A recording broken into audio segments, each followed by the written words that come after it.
the next best predictor of lifetime success is conscientiousness. Well, so, and of the two aspects of conscientiousness, say orderliness and industriousness, the better predictor is industriousness. So the question is, well, what can you do about your industriousness? And the answer to that is, well, that's kind of rough too, because there's a strong genetic component. But you can work on micro habits with regards to your conscientiousness. And I think the best micro habits, this is partly to do with this future authoring program processes, I think the best thing you can do with regards to your conscientiousness is to set up some aims for yourself, goals that you actually value. And the future authoring program helps people do that. And basically, it does a situational analysis it helps you do a situational analysis of your life more than a psychological analysis, I would say. And so the questions are something like, well, all right, you're going to have to put some effort into your life. And you need to be motivated to do that. And so what are the potential sources of motivation? Well, you could think about them in the big five manner. You know, if you're extroverted, you want friends. If you're agreeable, you want an intimate relationship. If you're disagreeable, you want to win competitions. If you're open, you want to engage in creative activity. If you're high in neuroticism, you want security. Okay, so those are all sources of potential motivation that you could draw on, that you could tailor to your own, your own personality. But then there are dimensions that you want to consider your life across. And so we ask people about, well, if you could have your life the way you wanted it in 3 to 5 years, if you were taking care of yourself properly, what would you want from your friendships? What would you want from your intimate relationship? How would you like to structure your family? What do you want for your career? Well, how are you going to use your time outside of your job? And how are you going to regulate your mental and physical health, and maybe also your drug and alcohol use? Because that's a good place to auger down, because alcoholism, for example, wipes out, 5 to 10% of people. So you want to keep that under control. And then so maybe you develop a vision of what you would like your life to be, and that associates the goal. Well, once the goal is established, and then you break down the goal into micro processes that you can implement, the micro processes become rewarding in proportion, in relation to their causal association with the goal, and that tangles in your incentive reward system. We talked about the dopaminergic incentive reward system, and that's the thing that keeps you moving forward. And the way it works is that it works better if it produces positive emotion when it can see you moving towards a valued goal. Okay, well, what's the implication of that? Better have a valued goal, because otherwise you can't get any positive motivation working out. And so the more valuable the goal, in principle, the more the micro processes associated with that goal start to take on a positive charge. And so what that means is, well, you get up in the morning and you're excited about the day, you're ready to go. And so as far as I can tell, what you do is you specify your long-term ideal. Maybe you also specify a place you want to stay the hell away from, so that you're terrified to fail as well as excited about succeeding, because that's also useful. You specify your goal. You do that in some sense as a unique individual. You want to specify goals that make you say, oh, if that could happen as a consequence of my efforts, it would clearly be worthwhile. Because the question always is, why do something? Because doing nothing is easy. You just sit there and you don't do anything. That's real easy. The question is, why would you ever do anything? And the answer to that has to be because you've determined by some means that it's worthwhile. And then the next question might be, well, where should you look for worthwhile things? And one would be, well, you could consult your own temperament. And the other would be, well, you kind of look at what it is that people accrue that's valuable across the lifespan.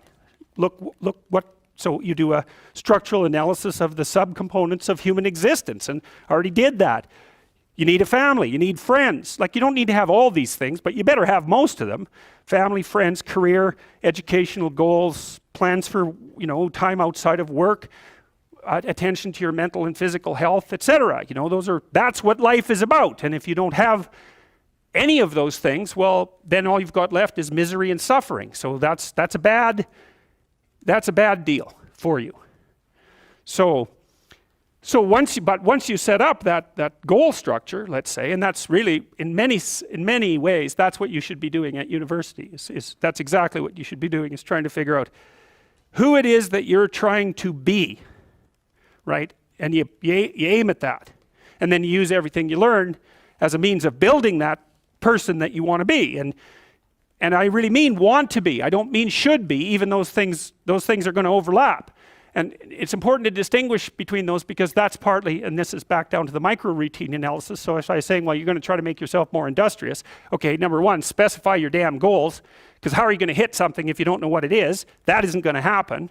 And often people won't specify their goals too because they don't like to specify conditions for failure. So if you keep yourself all vague and foggy, which is real easy because that's just a matter of not doing as well, then you don't know when you fail. And people might say, well, I really don't want to know when I fail because that's painful. So I'll keep myself blind about when I fail. That's fine, except you'll fail all the time then. You just won't know it until you've failed so badly that you're done. And that can easily happen by the time you're 40. So I would recommend that you don't let that happen. So that's willful blindness, right? You could have known, but you chose not to.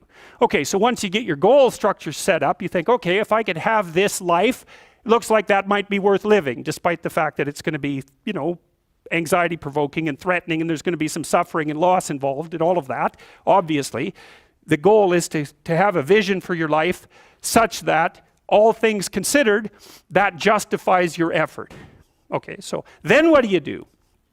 Well, then you turn down to the micro routines. It's like, okay, well, this is what I'm aiming for. How does that instantiate itself day to day, week to week, month to month? And that's where something like a schedule can be unbelievably useful. Google Calendar. It's like, make a damn schedule and stick to it. Okay, so what's the rule with the schedule? It's not a bloody prison. That's the first thing that people do wrong. They say, well, I don't like to follow a schedule. Well, it's like, well, what kind of schedule are you setting up? Well, I have to do this, then I have to do this, then I have to do this, you know, and then I just go play video games because who wants to do all these things that I have to do? It's like, wrong. Set the damn schedule up so that you have the day you want. That's the trick. It's like, okay, I've got tomorrow. If I was going to set it up so it was the best possible day I could have, practically speaking, what would it look like? Well, then you schedule that. And obviously there's a bit of responsibility that's going to go along with that, because if you have any sense, one of the things that you're going to insist upon is that at the end of the day, you're not in worse shape than you were than at the beginning of the day, right? Because that's a stupid day. If you have a bunch of those in a row, you just dig, you dig yourself a hole and then you bury yourself in it. It's like, sorry, that's just not a good strategy. It's a bad strategy. So maybe 20% of your day has to be responsibility and obligation, or maybe it's more than that, depending on how far behind you are. But even that, you can ask yourself, okay, well, I've got these responsibilities. I have to schedule the damn things in. What's the right ratio of responsibility to reward? And you can ask yourself that just like you'd negotiate with someone who is working for you. It's like, okay, you got to work tomorrow. Okay, so I want you to work tomorrow. And you might say, okay, well, what are you going to do for me that makes it likely that I'll work for you? Well, you could ask yourself that, you know. So maybe you do an hour of responsibility and then you play a video game for 15 minutes. I don't know, whatever turns your crank, man. But, you know, you have to negotiate with yourself and not tyrannize yourself. Like you're negotiating with someone that you care for, that you would like to be productive and have a good life. And that's how you make the schedule. It's like, and then you look at the day and you think, well, if I had that day, that'd be good. Great. You know, and you're useless and horrible, so you'll probably only hit it with about 70% accuracy, but that beats the hell out of 0, right? And if you hit it even with 50% accuracy, another rule is, well, aim for 51% the next week, or 50.5% for God's sake, or because you're going to hit that position where things start to loop back positively and spiral you upward. And so that's one way that you can work on your conscientiousness, is plan a life you'd like to have. And you do that partly by referring to social norms. That's more or less rescuing your father from the belly of the whale. But the other way you do that is by having a little conversation with yourself about, as if you don't really know who you are, because you know what you're like. You won't do what you're told. You won't do what you tell yourself to do. You must have noticed that. It's like you're a bad employee and a worse boss. And both of those work, you know, for you. You don't know what you want to do, and then when you tell yourself what to do, you don't do it anyways. You should fire yourself and find someone else to be. But you know, my point is that you have to understand that you're not your own servant, so to speak. You're someone that you have to negotiate with, and you're someone that you want to present the opportunity of having a good life to. And that's hard for people because they don't like themselves very much. So, you know, they're always like cracking the whip and then procrastinating, and cracking the whip and then procrastinating. And it's like, God, it's so boring. And It's such a pathetic way of spending your time. And you know what that's like because you probably waste like 6 hours a day.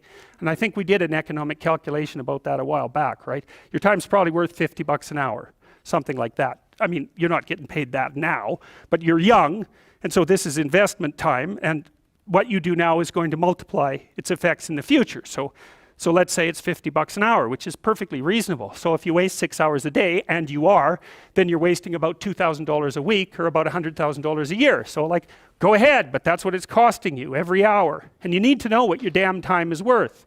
So let's say it's not $50, it's 30, whatever. Maybe it's 100, it's somewhere in that range. One of the things you should be asking yourself is, when you spend an hour, was that, well, would have I paid someone $50 to have had that hour? And if the answer is no, it's like, well, maybe you should do something else with your time. And it depends on whether or not you think that your time's worthwhile.